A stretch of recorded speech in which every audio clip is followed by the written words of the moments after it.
तो फ्रेंड्स, इसकी पिछली 3 वीडियोस में हमने सिंपल टेंस कवर किया। Simple present tense, simple past tense और सिंपल फ्यूचर टेंस। अब जो अगली कैटेगरी है वो है कंटिन्यूअस टेंस।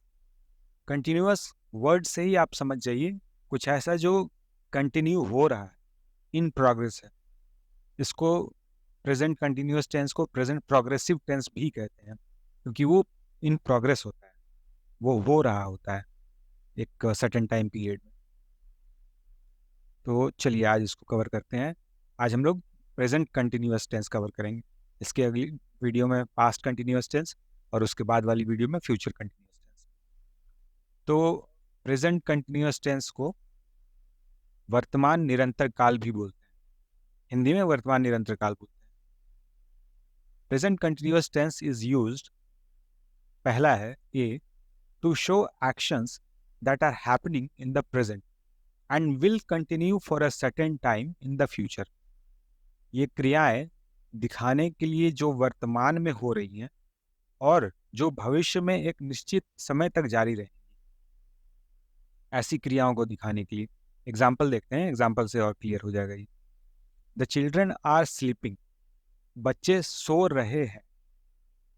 एट प्रेजेंट जब हम बात कर रहे हैं, मान लीजिए माँ अपने बच्चों के बारे में अपने हस्बैंड से बता रही है कि बच्चे सो रहे हैं, तो जब वो बता रही है तब तो सो ही रहे हैं बच्चे, और भविष्य में कुछ देर तक के लिए भी सोएंगे वो, for a certain period of time.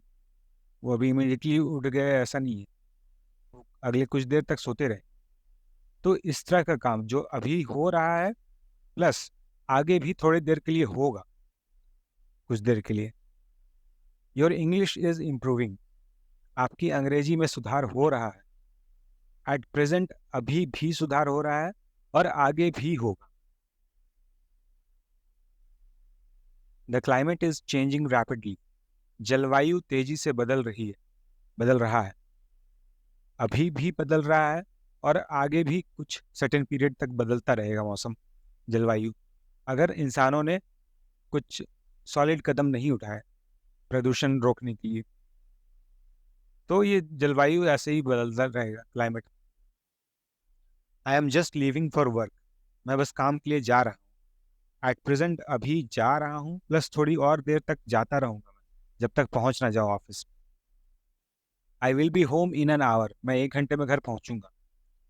ये जो भी बोल रहा है वो कहीं ना कहीं ऑफिस से या कहीं से भी चला है, रास्ते में है, वो घर के लिए चल रहा है, कार में है, पैदल चल रहा है, ट्रेन में है, जैसे भी, और अगले कुछ देर के लिए चलता रहेगा जब तक वो घर ना पहुंच जाए। तो इस तरह के सिचुएशंस में जहाँ पे कि काम अभी हो रहा है और थोड़ी देर के लिए होगा, अगले कुछ देर के लिए, तो ऐसे सिचुएशंस में हम लोग प्रेजेंट कंटिन्यूअस टेंस वाला फॉर्मूला यूज करेंगे। सेकंड है to talk about future plans, भविष्य की योजनाओं के बारे में बात करने के लिए किया जाता है प्रेजेंट कंटिन्यूअस टेंस का यूज। इसके पहले हमने देखा ऐसे सिचुएशंस को बताने के लिए जो अभी हो रहे हैं और थोड़ी देर तक होंगे। सेकंड है भविष्य की योजनाओं के बारे में बात करने के लिए, to talk about future plans. Shanaya is going to a new school next year, Shanaya अगले साल एक नए स्कूल जा रही है। तो ये बात हो तो रही है अभी दो लोगों के बीच में, कोई एक किसी दूसरे को बता रहा है, लेकिन ये जो एक्शन होगा ये फ्यूचर में होगा। शनाया अगले साल नए स्कूल जाएगी। तो इस तरह के सिचुएशंस को बताने के लिए, फ्यूचर प्लान्स को बताने के लिए हम लोग प्रेजेंट कंटिन्यूअस टेंस का रूल यूज करते हैं।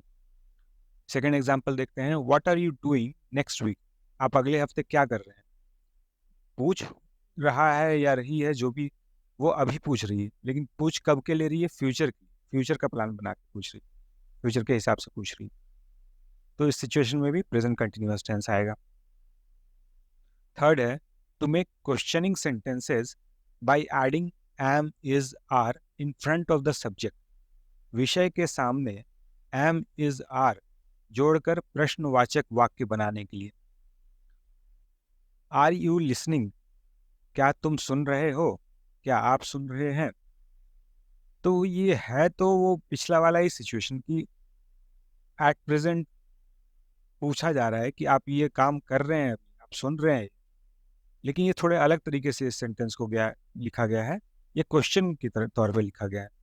तो इस तरह का क्वेश्चन बनाने के लिए पहले हम लोग इज, एम या आर, वो डिपेंड करता है एम कब लगेगा, इज कब लगेगा, आर कब लगेगा। आर सेकंड पर्सन के लिए यूज होता है, एम फर्स्ट पर्सन के लिए। I am going to school, यहाँ पे एक क्वेश्चन है, what am I doing here, मैं यहाँ क्या कर रहा हूँ, तो आई के साथ एम लगा। थर्ड पर्सन के लिए इज लगता है, when is she coming, she going home, वह घर कब जा रही है। और थर्ड पर्सन सिंगुलर के लिए इज लगता है, थर्ड पर्सन प्लूरल के लिए आर लगेगा। ये सब आपको बहुत सारा प्रैक्टिस करके याद करना पड़ेगा। Are they coming to your party, क्या वे आपके पार्टी में आ रहे हैं। तो इस तरह से आप इज एम आर का यूज करके क्वेश्चन बना सकते हैं। कहाँ पे एम यूज करना है, कहाँ पे इज, कहाँ आर, वो ध्यान देना पड़ेगा। एम फर्स्ट पर्सन में यूज होगा, इज थर्ड पर्सन सिंगुलर में यूज होगा, आर सेकंड पर्सन में यूज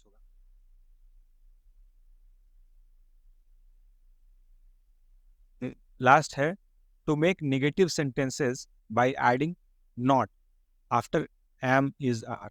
नकारात्मक वाक्य बनाने के लिए एम इज आर के बाद नॉट जोड़, I am not doing that, am लगा है और उसके बाद में नॉट लगा है, आई फर्स्ट पर्सन हो गया, मैं ऐसा नहीं कर रहा। फ्यूचर का ही यहाँ पे बात हो रहा है, कुछ ऐसा जो उसको करने के लिए कहा जा रहा है लेकिन वो नहीं करेगा।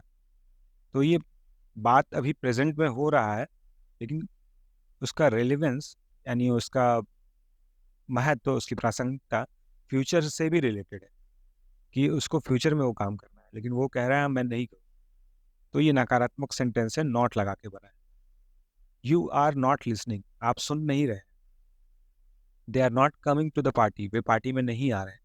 She is not going home until Monday, वो सोमवार तक घर नहीं जा रही है। ये सारी चीज़ें अभी एट प्रेजेंट कहा जा रहा है या हो रहा है, लेकिन ये अगले कुछ देर के लिए होता रहेगा, कुछ फ्यूचर मोमेंट्स के लिए। तो इसीलिए प्रेजेंट भी है और कंटिन्यूअस भी।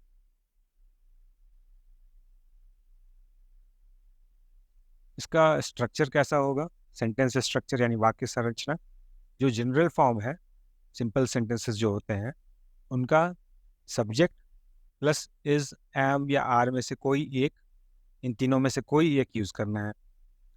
कौन सा कहाँ यूज़ करना है वो आपको देखना पड़ेगा। फर्स्ट पर्सन में एम होता है, सेकंड पर्सन में आर, थर्ड पर्सन सिंगुलर के लिए इज, थर्ड पर्सन प्लूरल के लिए आर, और फर्स्ट पर्सन प्लूरल के लिए भी आर होगा, we are going to market.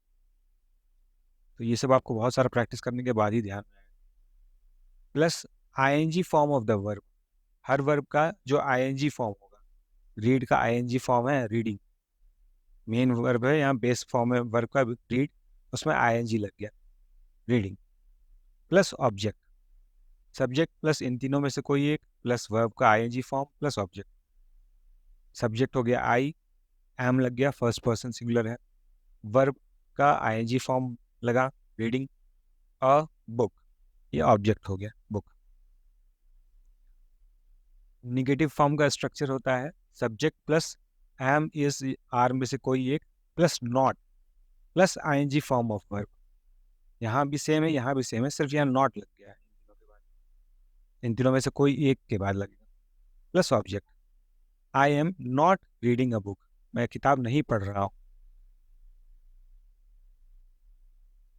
और जो क्वेश्चन फॉर्म का स्ट्रक्चर है वो है एम इज आर पहले लगेगा, यहाँ पे सब्जेक्ट के बाद लग रहा है, यहाँ पे सब्जेक्ट के पहले लगेगा, उसके बाद सब्जेक्ट आएगा, उसके बाद आईएनजी फॉर्म ऑफ वर्ब, उसके बाद ऑब्जेक्ट आएगा। Are they reading a book, third person plural है दे, तो इसलिए आर लगा है, क्या वे किताब पढ़ रहे हैं। बस यही था। आप बहुत सारा प्रैक्टिस कीजिए, इस वीडियो को दोबारा देखिए, एग्जाम्पल्स बनाइए, तो आपका सारा डाउट क्लियर हो जाएगा प्रेजेंट कंटिन्यूअस टेंस को लेकर। अगली वीडियो में मैं कवर करूँगा पास्ट कंटिन्यूअस टेंस। तब तक के लिए थैंक यू, गुड बाय।